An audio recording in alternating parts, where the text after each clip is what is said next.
My folks set me up for a crime. My twin brother did it and I landed in jail. So, I got an attorney. Picture this. My own mother, the woman who brought me into this world, is on my porch right now begging for help. Begging me. The son she helped send to prison for a crime my twin brother committed. Can you even imagine that kind of betrayal, and the cold satisfaction of seeing karma finally strike? Yeah, this is going to be a wild ride, so settle in. I really need to get this off my chest. This whole nightmare started when I was 19 and it's still unfolding now that I'm 32. Here's the deal. I have an identical twin brother. Seriously, we looked so alike, it was almost impossible to tell us apart.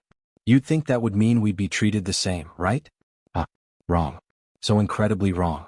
My brother, Greg, was always the golden child. Always. This wasn't some subtle preference. It was so obvious it was infuriating. My parents, they just absolutely adored him. Every little thing he did was a monumental achievement. Me. I could ace every class and maybe I'd get a small nod. Greg would scrape by with a C-, and they'd act like he'd conquered the world just for trying. He quickly figured out he could get away with anything. Lost remote? My fault. Broken vase? Blame me. If Greg wanted to pull some stupid stunt, he'd make darn sure I was the one who took the fall. And my parents? They never ever questioned him. To them, Greg was flawless. I was just the problem twin. What could I do? I just learned to survive. I kept my head down, focused on school, and dreamt of the day I could finally escape that house. I was training to be an electrician, working part-time at a hardware store and going to trade school. Greg, meanwhile, was supposedly off to college for business, all expenses paid by our parents. Surprise, surprise, he barely showed up, spending most of his time just partying. Then, in October 2012, everything shattered. I was 19. I just finished a grueling shift at the hardware store, absolutely exhausted. Greg wasn't around, which, surprise, wasn't unusual. He was always off doing who knows what. I remember crashing on the couch around 11 p.m. watching TV. Next thing I know, I'm jolted awake by blinding flashlights. Someone screaming at me to get on the ground. 3 cops. My living room. I was so disoriented I honestly thought I was dreaming. They yanked me up, cuffed me and started reading me my rights. I kept asking what was happening but they just weren't interested. Turns out there'd been a pharmacy robbery about 2 miles away. Someone broke in, grabbed meds and roughed up the night clerk pretty badly. Broken nose, concussion, the whole horrible deal. Security footage showed a young white guy, hooded, masked, about 6 feet tall, athletic build. The description? It fit both Greg and me perfectly. But here's the kicker, the moment my world tilted on its axis, the cops found the mask and hoodie in my car. In my trunk. Wrapped in a plastic bag with some of the stolen pills. My car parked right there in the driveway because our garage was crammed with my dad's junk. I tried to explain, begged them to listen. I'd been home all night. I worked until 10, came straight home, crashed. They didn't buy it. Not for a second. My parents were called. They showed up at the station looking utterly distraught. And then, oh God, then came the real gut punch. The detective asked if I'd been acting weird, if I had money troubles, if I was hanging with the wrong crowd. My mom? She didn't even hesitate. Yes, she said. Yes.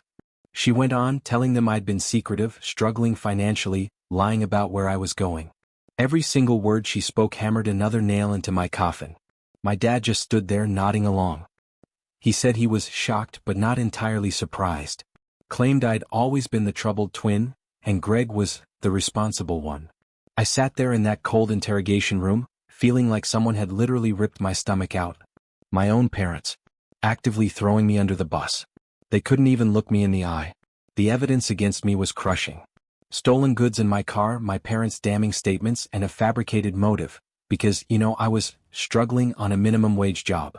The clerk couldn't identify anyone due to the mask, but my build fit. My public defender, bless his heart, told me straight up, "This looks bad." I pleaded with him, insisted it had to be Greg. He must have used my car, planted the evidence, set me up. But no one believed me. Greg. Oh, he had an ironclad alibi. He'd been at his girlfriend's house all night. She confirmed it. Her parents confirmed it. Even text messages backed him up. Bulletproof. Me. I had no alibi. Just me alone, asleep in my own home. The hardware store confirmed I left at 10 p.m., but there was a 2-hour window before the robbery. 2 hours. Plenty of time, they said. I was charged with armed robbery, assault, and possession of stolen property. The prosecutor wanted to make an example of me, a warning to the community. My public defender fought, but he was overworked, underfunded. I was 19, utterly terrified, watching my entire future crumble. The trial was a farce.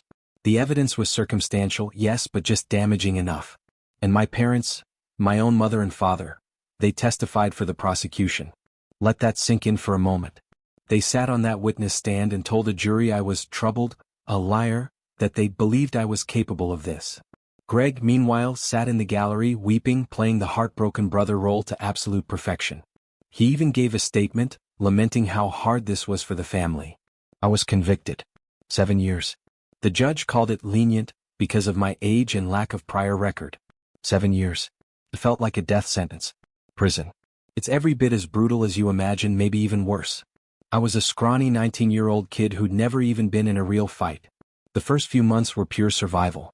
I learned to keep my head down, blend in, and avoid becoming a target. I landed a job in the prison library, a tiny shred of sanity in the chaos. It kept me out of the yard, out of trouble. That first night in my cell, I didn't sleep. Couldn't. My cellmate was an older guy in for check fraud, mostly kept to himself, which was a blessing. The routine was mind-numbing. Every day the same. Count. Meals. Or. Repeat. For 5 long years. But the library job, that was my lifeline. The librarian, Mr. Patterson, he saw something in me. He started leaving me law books, criminal procedure, case law, constitutional rights, evidence rules. I devoured them all. Took notes, crammed every bit of knowledge I could onto smuggled scraps of paper. I started working out too.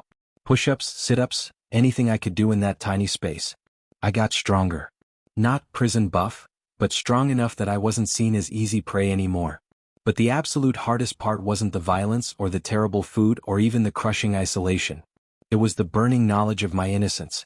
Every single morning I woke up with that heavy truth: I didn't belong there. My brother was out living free and my parents had helped put me in this cage. The sheer anger became my fuel. My focus. For the entire first year I wrote letters home. Every single week. I pleaded with my parents, begged them to listen, to believe me. I told them over and over that it was Greg. Not once did they write back. Not a single word. Greg never visited. No one from my immediate family did. I was completely cut off, abandoned. My first letters were simple pleas for belief, for them to just consider they might be wrong. But as months turned into silence, the letters morphed. They became angrier. More desperate. Pages filled with every time Greg had set me up before, every time they'd chosen him over me. Nothing. Just an echoing void. After a year I just stopped. What was the point? They'd made their choice. No amount of desperate words from a prison cell would change their minds. But then, there was Uncle Ron. My mom's brother. He visited about 8 months in. He'd heard whispers, wanted to hear my side. I told him everything. He just sat there and he listened. Truly listened. And when I finished, he said something I'll never forget. He said my parents had always played favorites and he wasn't surprised they'd picked Greg even now. Then he looked me in the eye and said, "I believe you." Those words. That was the first time since this whole nightmare began that anyone had said them to me. Uncle Ron became my anchor. He visited whenever he could, sent money for commissary, and, most importantly, kept me in the loop about the outside world. Those visits were the only thing keeping me sane. He'd drive 3 hours just to sit and talk. He believed me, never wavered. He knew his sister had made a monumental mistake, but she wouldn't listen. Uncle Ron, a regional sales manager, decent money, no kids of his own, he decided to invest in me. He started keeping notes, documenting everything Greg was doing. Even then we were building a case. Because, you see, after I was locked up, Greg suddenly had money. A lot of it. He dropped out of college, started a pressure washing business, bought a fancy truck, got his own apartment. Mom and Dad? Oh, they were so proud. But the timeline never added up. Greg was a broke college student.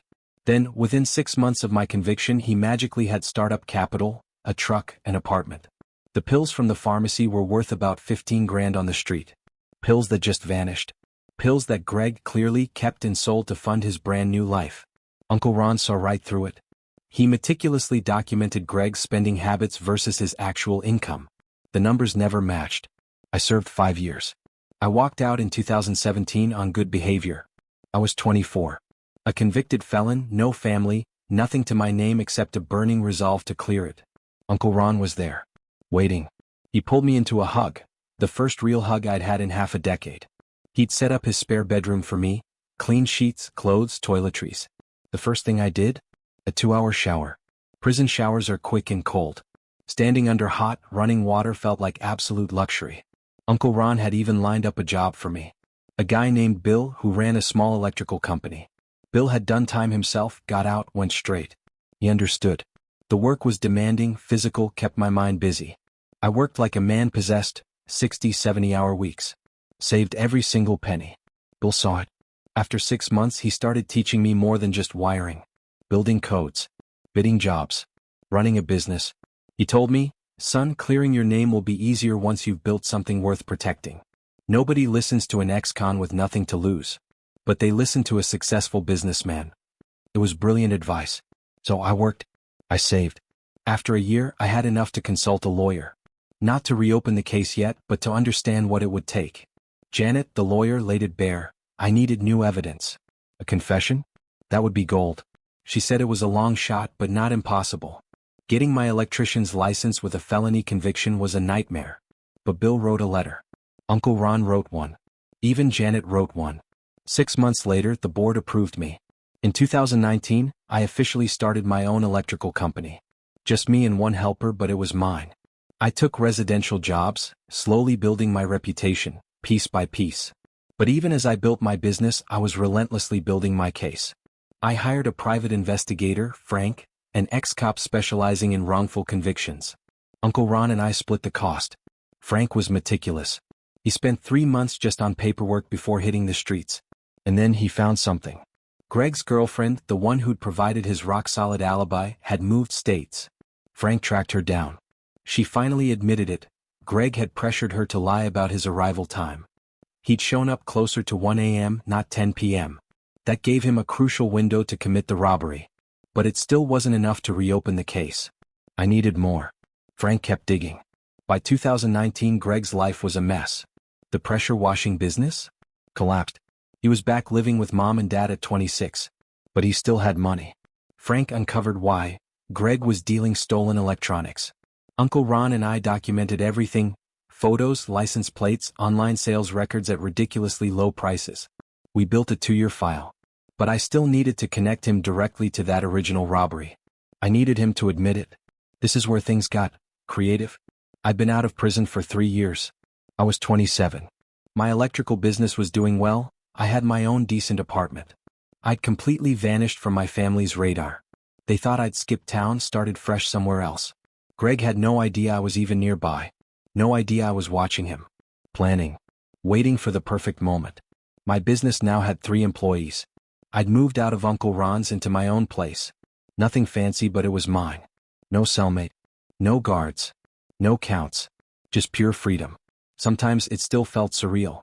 I'd also transformed physically. No more prison push-ups. This was a serious gym, weights, proper nutrition. I packed on 40 pounds of muscle, changed my entire look.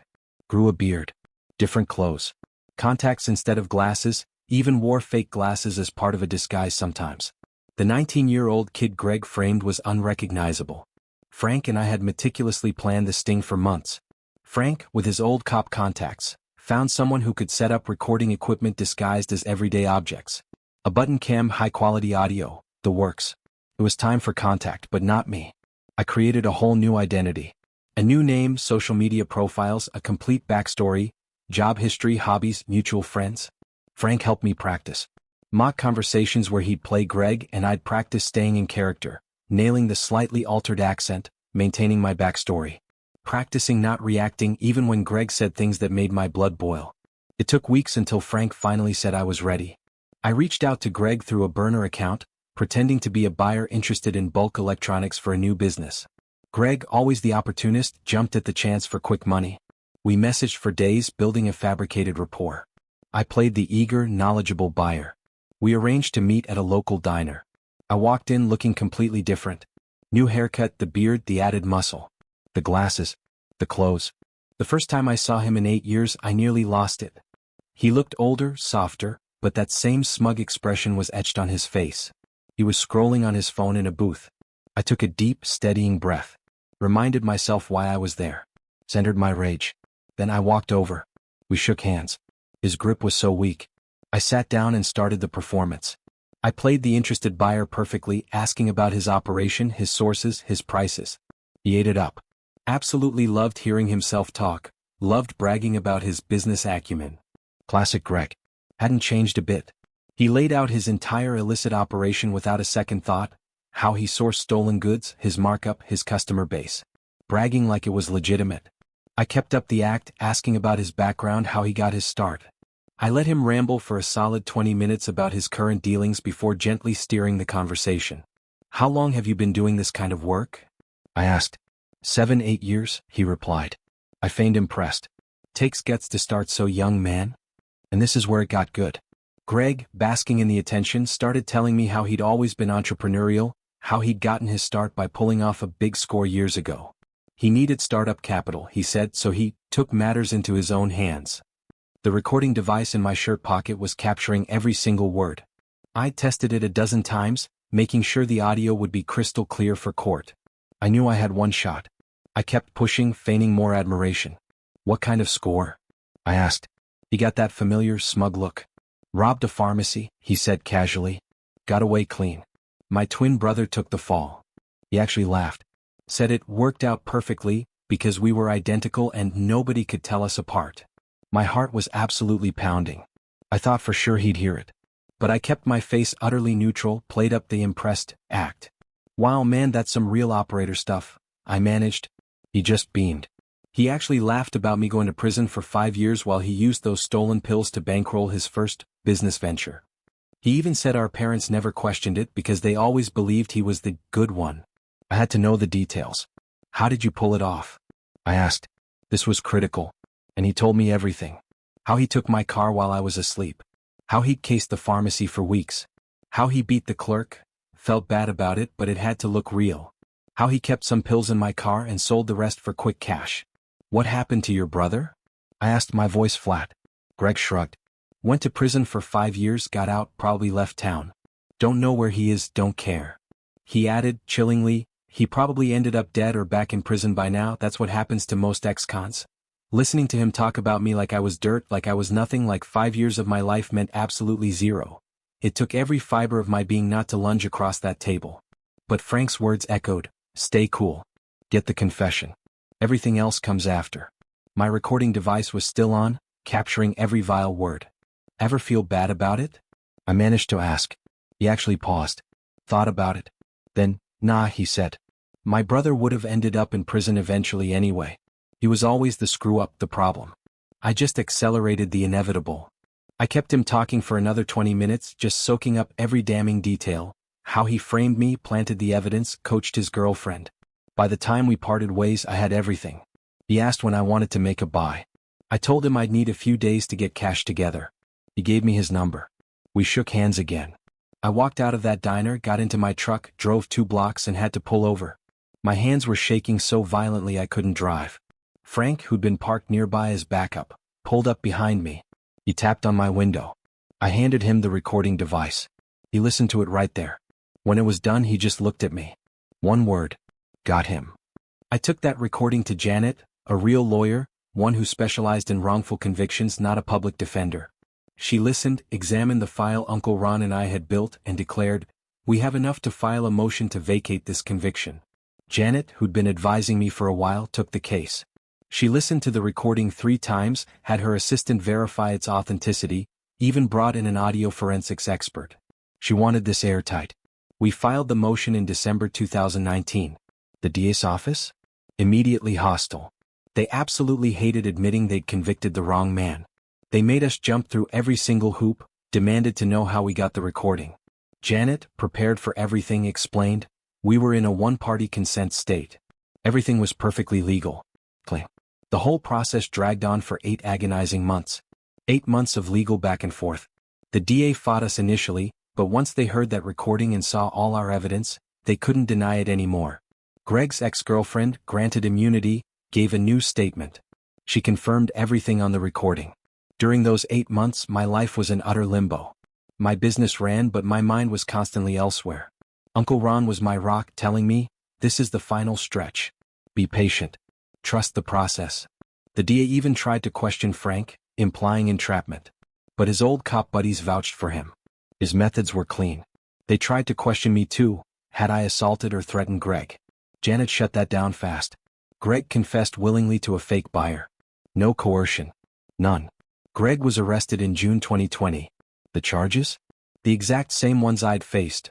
Armed robbery, assault, possession of stolen property. Plus, obstruction of justice, perjury, and tampering with evidence for framing me. Mom and Dad tried to bail him out. The judge, bless him, denied it. Called Greg a flight risk, citing that he'd already let his brother rot in prison for 5 years. His arrest? It was beautiful. I wasn't there, but Uncle Ron was. He watched from across the street as cops swarmed my parents' house at 6 a.m. They walked Greg out in cuffs, my mom screaming, my dad arguing with the officers. Neighbors spilled out. The whole street saw their golden child arrested. My conviction was officially vacated in August 2020. Exonerated. The state even cut me a check for wrongful imprisonment. It wasn't life-changing money, but it was enough to expand my business and put a down payment on a house. The exoneration hearing was surreal. Standing in that courtroom, this time as a free man, listening to a judge declare my conviction vacated, officially innocent. That the state recognized the profound injustice. Janet squeezed my shoulder. Uncle Ron was in the gallery openly weeping. Local news covered it. Former inmate exonerated after twin brother confesses to crime. My face was everywhere. My story went viral. Suddenly, everyone wanted to be supportive. High school friends. Old coworkers. Distant relatives. They all crawled out of the woodwork. You'd think that's the end, right? The triumphant conclusion? Oh no. That's where it gets even better. My mom and dad? Radio silence. Not a call. Not a letter. Nothing. They were too preoccupied with Greg's trial, hiring a top lawyer, paying for everything, standing by him the exact same way they'd stood against me. I kept checking my phone for a month after the exoneration. A small, stupid part of me hoped for a call, an apology. Maybe seeing the truth in court would finally make them realize their monumental mistake. But no. Silence. Uncle Ron told me they were in total denial, refusing to believe Greg was guilty, claiming the recording was fake, that I'd manipulated him. The mental gymnastics they performed to avoid reality? Olympic level. Greg was convicted in January 2021. The evidence was overwhelming. He couldn't deny his own voice on that recording. The jury? 4 hours. Guilty on all counts. His trial was actually faster than mine. His lawyer tried to argue entrapment, but it didn't stick. Tried to deem the recording inadmissible. Shot down. Tried to paint me as vengeful. Well, yeah, obviously. But that didn't change the fact Greg confessed. His ex-girlfriend testified, detailing how Greg pressured her, how young and scared she'd been. She cried, admitting 8 years of guilt for sending an innocent man to prison. The pharmacy clerk, still traumatized, testified, looking Greg dead in the eye, hoping he'd get every year he deserved. Greg got 12 years. The sentencing hearing? That was my favorite part. I gave a victim impact statement. I stood there looking my brother in the eye for the first time in 9 years. I told him about prison, the fear, the violence, the isolation. About spending my 20th, 21st, 22nd, 23rd, and 24th birthdays in a cell. Missing my entire early 20s because he needed startup money. I reminded him about mom and dad testifying against me. About the letters they never answered. About Uncle Ron being the only one who gave a damn. About me building a life from absolutely nothing while he lived comfortably at home. Greg. He kept his eyes down. Couldn't even look at me. A coward. The judge asked if he had anything to say. His lawyer advised him to keep quiet. Good call. Nothing he could have said would have helped. 12 years. He'll do at least 7 more. After Greg's sentencing, things went eerily quiet. My parents had blown a fortune on his defense. A second mortgage, their retirement savings gone, borrowing from relatives. Financially ruined. Uncle Ron kept me updated. He'd completely cut them off, disgusted by how they treated me. I bought a beautiful house in 2021. Nothing crazy, but it was mine. 3 bedrooms, great neighborhood, a workshop in the garage. I got my contractor's license, and by 2022, I had my own full-service electrical contracting company. Small but thriving. 3 employees. Life was good. I was dating someone I'd met through work, a construction project manager. She knew my entire story and it didn't faze her. She said it showed character, surviving all that and coming out stronger. We've been together 2 years now. Honestly, she's the best thing that's ever happened to me. Meanwhile, mom and dad were utterly falling apart. The house they'd mortgaged was decaying. They couldn't afford repairs. Dad, well past retirement age, was still working because their savings were gone. Mom's health was failing, the stress having taken its brutal toll. Uncle Ron told me they'd reached out to every relative begging for money. Every single one refused. Word had spread about what they'd done to me, how they'd testified, their utter lack of apology. The family wanted nothing to do with them. I didn't seek them out. Didn't contact them. I was busy building my life. They were busy living the consequences of theirs. And I felt absolutely zero sympathy. Maybe that makes me cold. But I spent 5 years in hell for a crime I didn't commit, all because they chose to believe a lie over their own son. Then, about 3 months ago, I got home from a job site. And there she was, my mother, sitting on my porch just waiting. I barely recognized her. She looked like she'd aged 20 years, gray, frail, so much weight loss. I sat in my truck for a minute just processing. Part of me screamed to drive away. But a colder part needed to hear her excuse. Finally, I got out. Walked toward her. She stood, immediately bursting into tears. "I'm so sorry," she choked out. "I should have believed you. I made a mistake. I need your help." I just let her talk. Didn't interrupt. She recounted their entire tragic story. Dad's failing health. Losing the house. No one else to turn to. Retirement money vanished. Dad working at almost 70 just to keep a roof over their heads. Mom's medications barely affordable. She asked if I could help them. Said I was doing so well now, that I had a successful business, that I could spare something to help family. Family. That word. Coming from her. It almost made me laugh out loud. I looked at her for a long, quiet moment. Let the silence hang heavy between us. Then I spoke.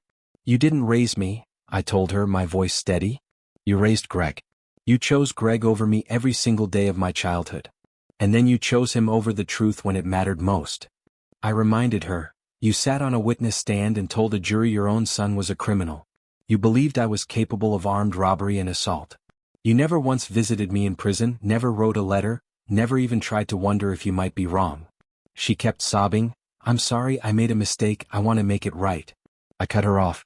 I asked her a direct question, staring her down. "When did you figure out it was Greg? When did you realize you'd helped send the wrong son to prison?"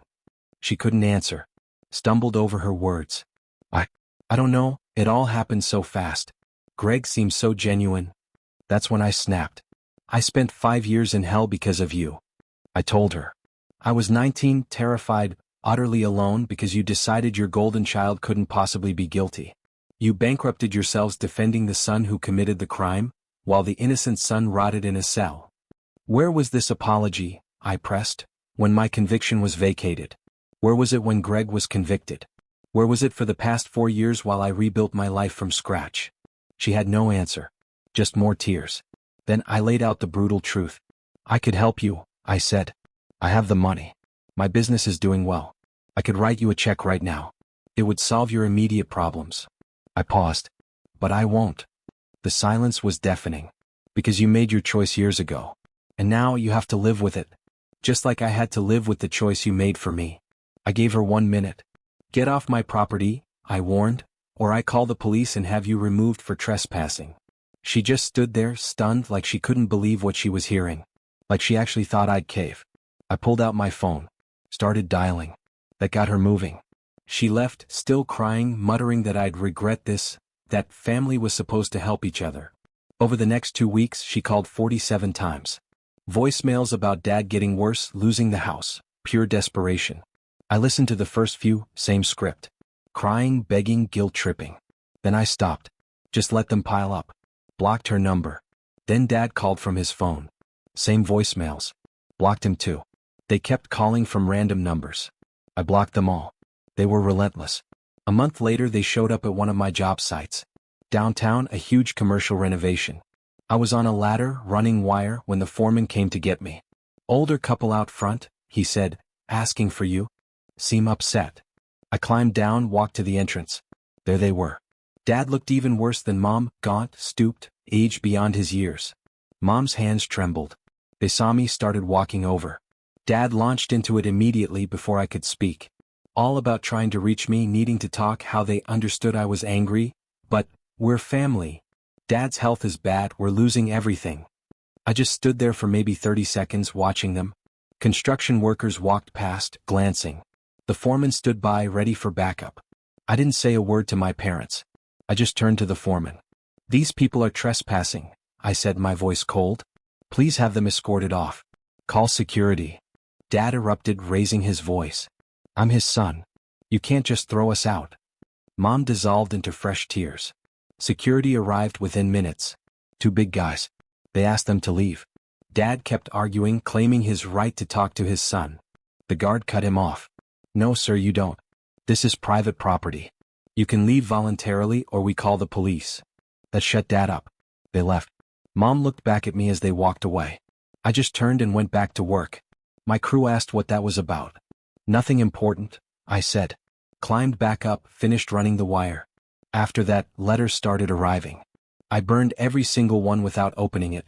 Knew who they were from by the handwriting. Didn't care what they said. Threw them in my fireplace, watched them turn to ash.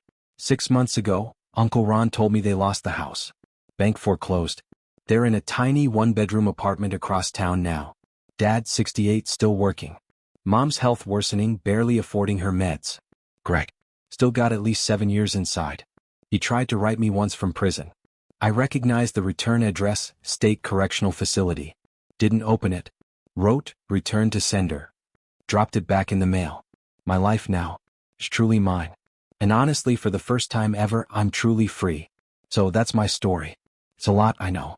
But after hearing all of it, what would you have done in my shoes? Would you have helped them? Or did I do the right thing? Let me know in the comments below. I really want to hear what you think.